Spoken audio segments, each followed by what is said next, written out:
চট্টগ্রামের জোরারগঞ্জে বিএসআরএম কোম্পানির চালান থেকে চুরি হওয়া 12 টন 100 কেজি লোহার রড উদ্ধার করেছে পুলিশ।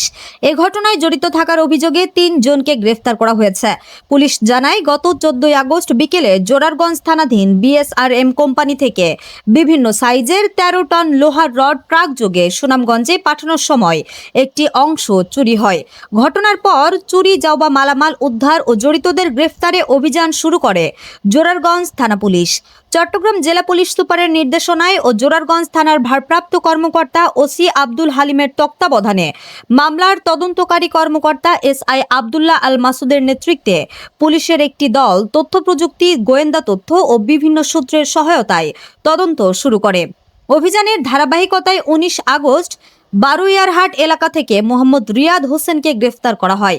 তার দেওয়া তথ্যের ভিত্তিতে 20 আগস্ট নারায়ণগঞ্জের রূপগঞ্জের তারাবো এলাকা থেকে ট্রাকের হেলপার মোহাম্মদ হাদিস মোল্লাকে গ্রেফতার করা হয়। পরে মাগুরার মোহাম্মদপুর থানাধীন জাঙ্গালিয়া এলাকায় অভিযান চালিয়ে আবুল বাশার ওরফে বাসিকে গ্রেফতার করা হয়। পুলিশ জানায়, গ্রেফতারকৃতদের দেওয়া তথ্যের ভিত্তিতে চোরাই চক্রের মূল হোতা জাহাঙ্গীরের অবস্থান শনাক্ত করা হয়। পরে তার বসতঘর ও মোহাম্মদপুর বাজারের আয়ান এন্টারপ্রাইজ নামের দোকানে অভিযান চালিয়ে চুরি যাওয়া 12 টন 100 কেজি লোহার রড উদ্ধার করা হয়।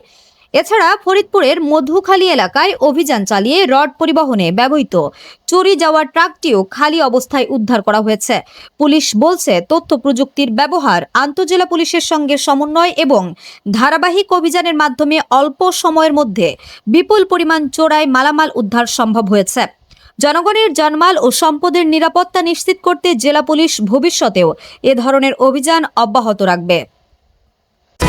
HM Expert B500 CWR স্বাধীনতার সুবর্ণ জয়ন্তীতে নতুন বাংলাদেশ গড়ার প্রত্যয়। HM Steel।